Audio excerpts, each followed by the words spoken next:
Penguin Random House Audio presents A Great Marriage, a novel by Frances Mays. Read for you by Karissa Vacker, Will Watt, Cassandra Campbell, George Newbern, Carrington Macduffie, Ani Q. Riegel, X.E. Sands, Sid Sagar, Eileen Stevens, and Dan Bittner. For Eduardo. April 1995. When spring came, even the false spring, there were no problems except where to be happiest. Ernest Hemingway. Chapter 1. The wine spilled. As I reached across the table, my sleeve grazed Austin's glass and the big globe fell over, quickly spreading a circle of carmine red on the white tablecloth. Austin shot up fast, chair tipping backwards. He grabbed his napkin and spread it over the stain. I glanced at my daughter, bride-to-be Dara. Her eyes widened, the slight quiver of her thin nostrils, a response Rich says she must have learned from her horse. She shot me a look. She knew I'd spent the afternoon lavishing my attention on every place card and dessert spoon. Rocco woke up from his nap by the door, barking and circling the table. "Oh, no, sorry." I pressed my napkin into the dark stain, too, and moved the flowers and water carafe to cover it. Rich shooed Rocco out the door. Austin dabbed at his tie with a cloth I grabbed from the kitchen. "Doesn't matter, Lee. Good as new," he said. Austin's unusual eyes. Hazel, yes, but it's the way he looks at you rather than their river water color, as if he's surprised to find you in front of him. But glad. I've had the odd thought that he might say, "I see you, do you see me?" I rinsed his glass in the kitchen and Rich refilled. Austin raised it. "To Rich and Lee and Charlotte. I'm a lucky guy. Thank you for this feast, and thank you, Amit and Luke, for making the trip. And everyone." He slightly bowed toward our friends. "I will be privileged to get to know you. Dara, you have my heart." Nothing broke but the glasses all around clinked hard. All solved, except not. Damn, the spilled wine seeped into the napkins. For some moments, I just want perfection. Tonight was one, the intimate celebration, family and best friends, of my Dara's imminent wedding to Austin. Dara, finally.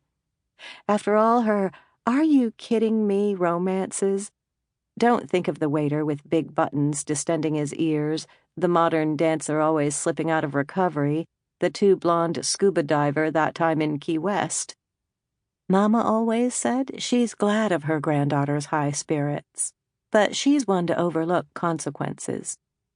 If we expressed misgivings, Dara always snapped, "Quit! Leave me alone! I've grown up in Hillston, and it's not Thrillston here. I need life." Many brief disasters, my bright bird, all soars and plunges. Now this opening into an exhilarating future. I was blessed, as they say around here, with meeting Rich, someone special. And now that's her great fortune, too. Her menu, my table, white linens monogrammed with Mama's and her mother's initials, the Waterford candlesticks we brought home from our honeymoon in Ireland, and 2 silver champagne urns, one borrowed from the florist, filled with apricot roses.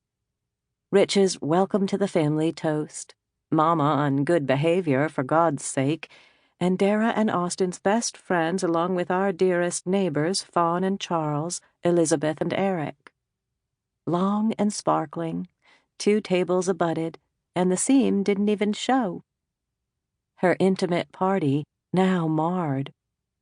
The night of the first photographs for the wedding albums, Jerry, our photographer friend, came for half an hour, to be pored over decades later when I'm up floating in the clouds and they're still walking the beach, paying taxes and figuring out the great mystery ride that is marriage.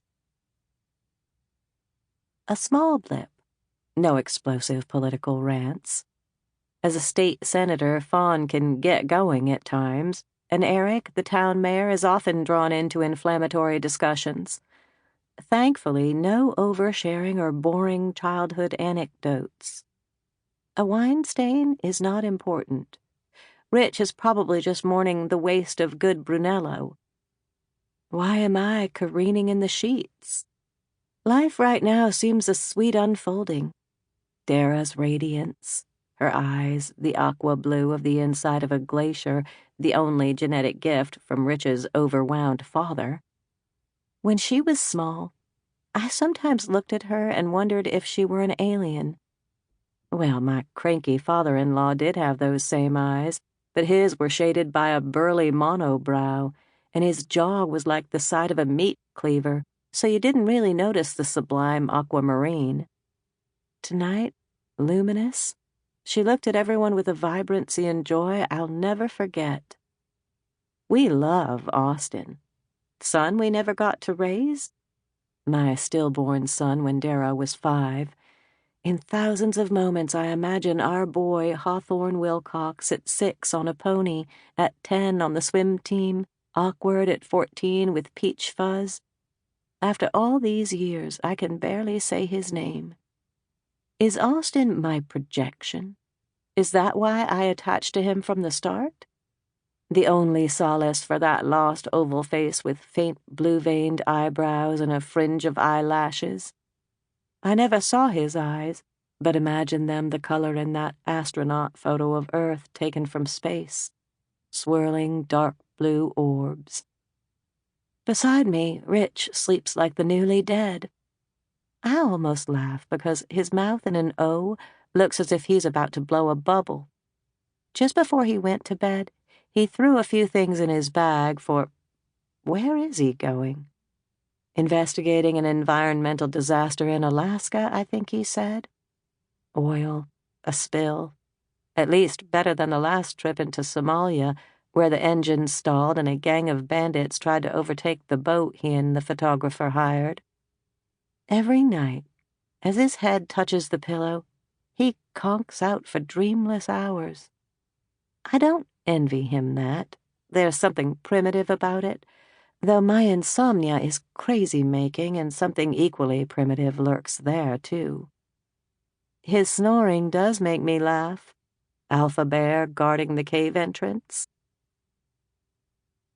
Rich hears the bedroom door creak, then click shut. She's wandering, as usual. Lee often doesn't know what sleep is. I left her a melatonin by her toothbrush before I signed off. This day lasted a week. I think the kids would have preferred to throw steaks on the grill, but I was told this had to be an occasion. Lee damn made sure it was. Dinner was memorable. Those quail from our shoot down in Thomasville, near where Charlotte comes from. Odd to think of Lee's mother as a South Georgia girl, once upon some godforsaken time down in the Pineys. At least the old bird behaved tonight. Unlike at Big Man's wake. Lord, when she stood by the casket at the funeral home and burst out with "The night they drove old Dixie down," flabbergasted the visitors who were there to offer condolences. And not only. She'd arranged for church bells to ring all over town after the service. Nothing grand enough for Big Man. Rich smiled in the dark. A mother-in-law for the books. Someone should write a book. Her breed is disappearing. Or never was. Who could write, Lee? Not me, no way. Being son-in-law is enough. Tomorrow. 3 flight changes to get to Fairbanks. A 4-wheel waiting. The map in my backpack already marked. Lee will be alone, as much as she ever is, with Dara and Austin on their uncharted way, and her mama heading south to her eagle's nest at Indigo Island. Too damn bad, Big Man croaked. He was a right S.O.B., bigger than life. Rich closes his eyes and lets himself travel around the table, looking at every guest, pegging each into the picture of Dara's future. Best and brightest? Some of them. Moira. Maybe. Sample complete. Ready to continue?